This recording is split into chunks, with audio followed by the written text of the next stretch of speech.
इस वीडियो के अंदर हम देखने वाले हैं कुछ ऐसी पहेलियां जो तुम्हें सोचने पर मजबूर कर देगी कि तुम्हारे पास सही दिमाग है या नहीं है। ये मैं क्या कहता हाँ मतलब यही कि तुम्हारा दिमाग जो है वो सही से काम करता है या नहीं, ये भी गलत है। इस वीडियो के अंदर हम देखने वाले हैं कुछ ऐसी जासूस या पहेलियां, ऐसी रिडल्स, अगर तुमने उनको सोल्व कर दिया तो इसका मतलब ये है कि तुम्हारा आईक्यू बहुत ज्यादा है। और अगर तुम ये सोल्व नहीं कर पाए तो तुम्हें क्या करना चाहिए? तो क्या तुम्हें डूब के मर जाना चाहिए? नहीं नहीं नहीं नहीं, तुम्हें डूबना नहीं है। क्या मुझे डूब के मर जाना चाहिए अगर मैं जवाब नहीं दे पाया? नहीं। तो जो जवाब नहीं दे पाएगा वो क्या करेगा? भाई कुछ तो करना पड़ेगा ना। अब ऐसे तोड़ना तुम पहेली भी बुझवा लो और तुम कुछ कर नहीं रहे। नहीं, जो पहेलियों का सही जवाब नहीं दे पाएगा उसको पड़ेगा एक जोर से चाटा। अगर तुम जवाब नहीं दे पाए तो तुम अपने आप को मार लेना। देखो मैं तो आऊंगा नहीं वहाँ तुम्हें देखने के लिए कि तुमने मारा नहीं मारा, पर तुम्हें अपने आप से ईमानदारी बरतनी है भैया। और मैं तो तुम्हारे सामने ही हूँ। अगर मैं नहीं बता पाया तो ये हाथ है और ये गाल है, ऐसे तो वीडियो को शुरू किया जाए। हेडफोन लगा लिया भैया। साइंटिस्ट रमन की अचानक से घर पे मौत हो जाती है। उस साइंटिस्ट समय की साइंटिस्ट मौत। से मिलने उसके घर पर 3 बड़े लोग आए थे, एक औरत, एक सिंगर और एक बिजनेसमैन। मेहुल केस की साइंटिस्ट की मौत हुई पड़ी है और उससे मिले 3 लोग आए हुए हैं। छानबीन करने के लिए साइंटिस्ट के घर पहुंच जाता है। साइंटिस्ट रमन के हाथ में एक गोल्डन कलर का पेन था। साइंटिस्ट के हाथ में गोल्डन कलर का पेन था, ठीक है। Point to be noted. Pen को देखते ही मेहुल समझ जाता है कि साइंटिस्ट साइंस की लैंग्वेज में खूनी का नाम बताकर गया है। लॉजिकल आर्मी, क्या आप इस साइंस के क्लू को समझ के बता सकते हैं मर्डर किसने किया होगा? सोचिए सोचिए लॉजिकल आर्मी, और मुझे आपका आंसर कमेंट करके बताएं। तो मतलब ये एक साइंटिस्ट है, मरा हुआ है, और इससे मिलने 3 लोग आए हुए थे। एक है ऑथर, एक है सिंगर, एक है बिजनेसमैन। और जो डिटेक्टिव है उसको मिलता है एक गोल्डन पेन। हमें इस पेन की मदद से बताना है कि किलर कौन है, या साइंटिस्ट जो है वो किसकी तरफ इशारा कर रहा है। पेन है, पेन का काम से ज्यादा किसका होता है? सिंगर का पेन का कुछ काम नहीं होता। बिजनेसमैन है, बिजनेसमैन का भी पेन का कुछ नहीं, बिजनेसमैन का काम तो होता है, पर एक गोल्डन पेन है। एक ऑथर के पास एक गोल्डन पेन हो सकता है।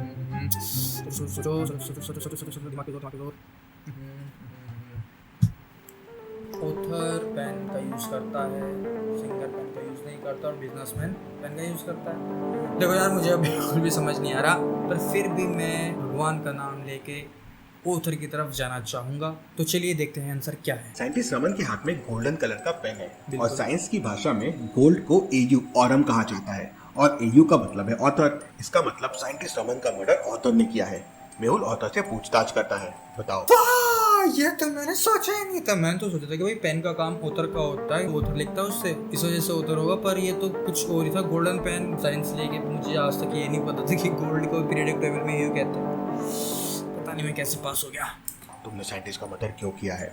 तब वो ऑथर कहता है, सर मैं तो एक छोटा मोटा लेखक हूँ, मुझे एक दूसरे साइंटिस्ट ने मर्डर करने के लिए 1 लाख रुपए दिए थे। मेहुल उस ऑथर से दूसरे साइंटिस्ट का एड्रेस लेकर उसकी लैब में पहुंच जाता है, लेकिन वहाँ का नजारा देख मेहुल के होश उड़ जाते हैं। वो दूसरा साइंटिस्ट भी मर चुका था। अब यहाँ मर्डर पे मर्डर होते जा रहे हैं, पहले एक मर्डर, उसके बाद एक मर्डर। तो इस मर्डर को क्या कहते हैं? सीरियल किलिंग हो रही है यहाँ पे, सीरियल किलिंग, वो भी साइंटिस्ट्स की। ऐसा पहले देश में कभी हुआ? अगर हुआ तो तुम मुझे सर्च करके नीचे कमेंट सेक्शन में बता देना। ऑथर ने 1 लाख रुपए लेके साइंटिस्ट का मर्डर किया, बड़े सस्ते में बिक गया यार। उस समय दूसरे साइंटिस्ट के लैब में उसके 3 असिस्टेंट काम कर रहे थे। मेहुल उन तीनों से पूछताछ करता है। पहला असिस्टेंट कहता है, सर लैब की मशीन में जंग लग गई थी, इसलिए मैं उसे पेंट कर रहा था। ये देखिए अभी भी मेरे हाथ में पेंट का डिब्बा है। सर मेरे सिर में बहुत तेज दर्द हो रहा था, इसलिए मैं लैब से बाहर टैबलेट लेने गया था। ये देखिए टैबलेट्स। तीसरा असिस्टेंट कहता है, सर मैं तो उस समय लैब में एक एसिड बना रहा था, उस एसिड से मेरे कपड़े भी जल गए थे। ये देखिए। तीनों की बातें सुन मेहुल समझ जाता है कि कौन झूठ बोल रहा है। फिर क्या आप समझ पाए लॉजिकल आर्मी कौन झूठ बोल रहा है? सोचिए सोचिए लॉजिकल। मशीन्स के अंदर पेंट करना, ये मुझे थोड़ा ठीक से नहीं लग रहा। मशीन्स के अंदर पेंट कैसे कर सकते हैं यार? अगर वो मैकेनिकल मशीन्स हो तो एक बार वो मान भी ले जाए, पर साइंटिस्ट के पास जो मशीन्स होते हैं वो काफ़ी महंगी मशीन्स होती है, काफ़ी प्रीशियस मशीन्स होती हैं वो। तो मुझे तो नहीं लगता ये पेंट का काम है यार। शक तो मशीन में से ना तीनों पे ही है, पर देखते हैं क्या होता है। चलो इस बार भी भगवान का नाम लेके चलते हैं पेंटर पे। पहला असिस्टेंट झूठ बोल रहा है क्योंकि उसके हाथ। बिल्कुल सही जवाब, बिल्कुल सही जवाब। क्लैपिंग हो जाए। अब तक एक भी चाटा नहीं खाया मैंने, और तुम्हारे गलत है तो तुम बता देना तुमने कितने चाटे खा लिए। इसी के अंदर 2 पहेलियां हो चुकी हैं। तो में बैंगनी कलर का पेंट लगा हुआ है, लेकिन मशीन पर तो नीले कलर का पेंट लगा हुआ है। अब भला ऐसा कैसे हो सकता है? मतलब पिछली बार हमारा जो आंसर सही था वो गलती से ठीक था, मतलब इस भाई के हिसाब से उस लॉजिक से नहीं था। और इस बार भी आंसर इस लॉजिक के हिसाब से तो बिल्कुल नहीं है। मेहुल उसे पकड़ने जाता है, लेकिन वो मेहुल को धक्का देकर लैब के पीछे वाले दरवाजे से भाग जाता है। मेहुल उसका पीछा करता है, लेकिन लैब के पीछे वाले दरवाजे से बाहर जाने के लिए 3 सीढ़ियां बनी हुई थी। लॉजिकल आर्मी क्या बता सकता है पहला असिस्टेंट इनमें से कौन सी सीढ़ी से भागा होगा, ए बी या सी? सोचिए सोचिए लॉजिकल आर्मी। हमारा जो पेंटर है वो भाग गया। अब पेंटर भाग चुका है और वो पीछे के रास्ते से भागा है और वहाँ पीछे हैं 3 दरवाजे और इन दरवाजों की सीढ़ियों के सामने कुछ जेल टाइप पड़ा हुआ है। ए और बी के सामने पड़ा हुआ है ये अपना जेल या लिक्विड जो भी है, वो सी के सामने नहीं पड़ा हुआ, तो मैक्सिमम चांसेस है वो सी गेट से एग्जिट हुआ है। देखते हैं क्या आंसर है। तीनों में से किसी भी सीढ़ी पर पैरों के निशान नहीं बने हुए हैं, लेकिन ध्यान से देखिए पहली और दूसरी सीढ़ी के नीचे पानी डला हुआ है। मतलब अगर वो असिस्टेंट पहली और दूसरी सीढ़ी से जाता तो उसके पैरों के निशान बन जाते, लेकिन ऐसा नहीं है। मतलब वो तीसरी सीढ़ी से भागा होगा। मेहुल उसका पीछा करके उसे पकड़ लेता है और एक जोरदार पंच मारता है। अब बताओ तुमने साइंटिस्ट को क्यों मारा? तब वो पहला असिस्टेंट बताता है, मैंने और साइंटिस्ट ने मिलकर एक ऑथर से साइंटिस्ट रमन का मर्डर करवाया था। ठीक है, मतलब इसने और उस दूसरे साइंटिस्ट ने, जो दूसरा साइंटिस्ट था, उन दोनों ने मिलकर पहले साइंटिस्ट को मारा है। अब आगे कहानी सुनते हैं। लेकिन दूसरा साइंटिस्ट रमन के मर्डर में मुझे फंसाना चाहता था, इसलिए मैंने उसे भी मार दिया। मेहुल उसे पकड़ लेता है। Case solve. Detective Mehul rocks. तो डिटेक्टिव मेहुल के साथ साथ हमने भी ये केस सॉल्व किया है, तो इसी बात पे एक लाइक हो जाए और तुम जितने भी केसेस आ रहे हो, जितने भी तुम्हारे रॉन्ग सवाल थे, उसके चांटी ऐसे मार लेना अपने आप। देखो भैया मैं देखने नहीं आ रहा, सच्चाई तुम्हारे साथ है, देखते रहना। नेक्स्ट पहेली। मेहुल सुबह सुबह वॉकिंग पे जा रहा था, तभी वो देखता है कि सामने वाले बिजली के खंभे में एक बहुत मोटा बिजली का तार लटक रहा है और उसमें एक आदमी को करंट लग गया है और वो आदमी तार से चिपक गया है। मेहुल तुरंत दौड़कर वहाँ जाता है और आसपास में कोई नॉन कंडक्टिंग चीज देखने लगता है, क्योंकि करंट बहुत हाई वोल्टेज था और अगर मेहुल डायरेक्ट उस आदमी को बचाएगा तो मेहुल को भी करंट लग जाएगा। लेकिन वहाँ पे मेहुल को कोई भी नॉन कंडक्टिंग चीज नहीं मिलती। फाइनली मेहुल दौड़कर जाता है, हवा में उछलकर उस आदमी को एक लात मारता है, जिससे वो आदमी बिजली के तार से दूर जाके गिरता है और करंट से बच जाता है और मेहुल को भी करंट नहीं लगता है। लॉजिकल आर्मी क्या बता सकते हैं मेहुल को बिल्कुल भी करंट क्यों नहीं लगा, जबकि बिजली के तार में तो बहुत सारा हाई वोल्टेज करंट था?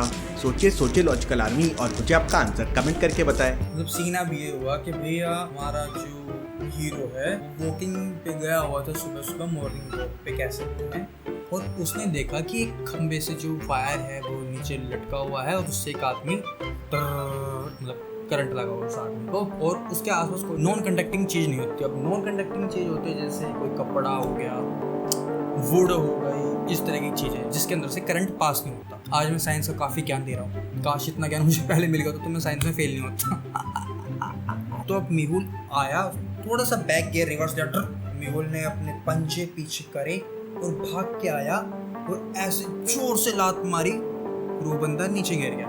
ठीक है, तो अब हमें ये बताना है कि मेहुल को करंट क्यों नहीं लगा। अब भैया करंट इसलिए नहीं लगा क्योंकि अगर आप ध्यान से देखो तो मेहुल ने पहन रखे हैं रबड़ के शूज या स्पोर्ट शूज कह लो कुछ भी, जो कि रबड़ के बने हुए हैं जहाँ तक मुझे लग रहा है। रबड़ भी है जो एक नॉन कंडक्टर है, इसी हिसाब से उसको करंट नहीं लगा, क्योंकि अगर वो अपने बॉडी को टच करता तो करंट लगता। तो उसने रबड़ के शूज का इस्तेमाल किया और भाग के आया तो उसको करंट नहीं लगा। देखते हैं आंसर क्या है। हमें करंट तभी लगता है जब हम अर्थ से कनेक्टेड होते हैं। मतलब अगर हमारा कनेक्शन जमीन से ना हो तो हम बिजली के मोटे मोटे तारों पर रस्सी की तरह लटक सकते हैं और हमें करंट भी नहीं लगेगा। इसलिए आपने देखा होगा कि चिड़िया और कबूतर आराम से बिजली के तार पर बैठे रहते हैं और उन्हें कुछ भी नहीं होता है।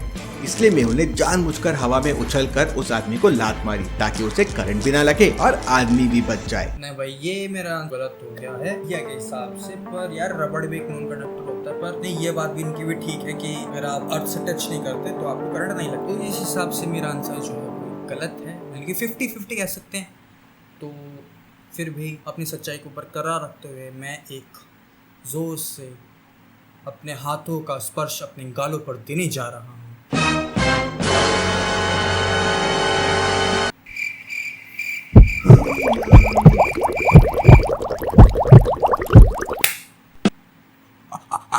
सही यार, वो जोर लगा, तुम्हें आवाज भी आ गई होगी। और तुम्हारा गलत हो तो अपनी चाटा मार लो भैया, देखो ऐसी चीटिंग नहीं चलेगी, तुम चीटिंग कर रहे हो मुझे पता चल रहा है। तो बस गाइस आज की इस वीडियो में इतना ही और मिलते हैं तुमसे जल्द ही नेक्स्ट वीडियो, बहुत ही जल्द। अब से वीडियो काफी जल्दी आया करेगी। और तुम्हें वीडियो का कौन सा पार्ट अच्छा लगा मुझे कमेंट सेक्शन के अंदर बता देना और बताना तुमने कितने चांटे मारे।